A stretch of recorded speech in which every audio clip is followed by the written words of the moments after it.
In the land of ever-dusk, where shadows stretch long and daylight barely pierces the canopy, a hill rises darkly above the village. Halfway up, there's a well, where villagers fetch water, but at the hill's crest, past a twisted wood, looms an ancient house. Its windows are dark, its walls sagging with age. They say something lives there, something hungry. Jack and Jill were orphans, raised in a cottage at the village edge. When the well behind their house ran dry, they had no choice but to venture to the one on the hill.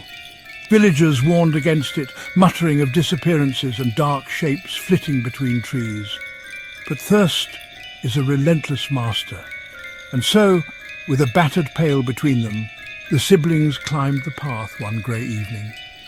The woods were silent, branches clawing at the sky.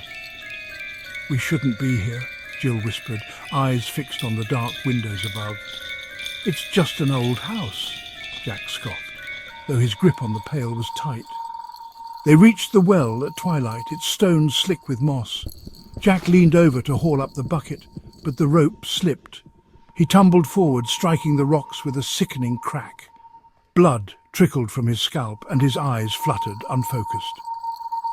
Jill lunged to catch him, but her foot caught the edge. Together they plummeted down the hillside, the pail clattering after. At the bottom, Jill's head swam with pain, but a sound cut through the haze, a wet, dragging shuffle. Shadows shifted, and a shape unfolded itself from the gloom. It was tall and gaunt, its limbs too long, eyes glistening like oil. Its mouth was a black hollow, ringed with jagged teeth. The creature bent low, sniffing the air. Jill's fingers found Jack's, cold and limp. Before she could scream, claws wrapped around her ankle, dragging her up the hill, past twisted trees and into the house's yawning doorway. Inside, the air was stale, thick with rot and dust. The creature hauled her through darkened halls lined with broken mirrors and bones. Candles flickered weakly, casting shadows that writhed.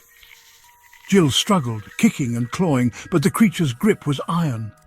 It tossed her into a room with walls hung in rotting drapes. A cracked mirror loomed, its surface dark and smeared. Jill staggered to her feet, heart pounding.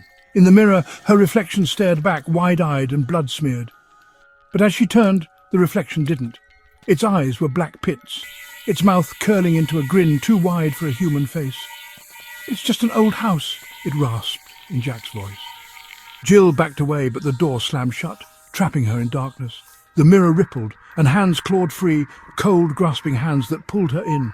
She fell through darkness, through whispers and screams, until the floor rushed up to meet her. She was in the house again, but the walls were wrong, twisting, pulsing as if alive. Shadows moved, and from the darkness came voices, pleading, sobbing, echoing her own. Jill ran down endless halls and through doorways that led back to the same room.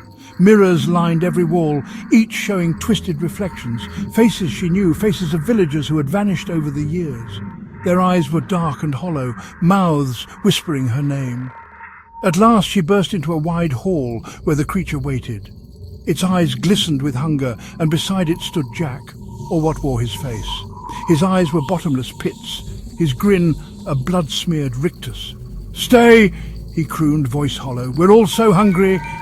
Jill stumbled back, but the door was gone. Walls pressed in and hands clawed from the dark, pulling her down. The last thing she saw was Jack's face split by a grin too wide, eyes glistening with hunger. In the village below, they spoke in hushed tones of the children who never returned. On still nights, villagers swore they heard voices from the hill, pleading, sobbing, and the slow scrape of claws on stone.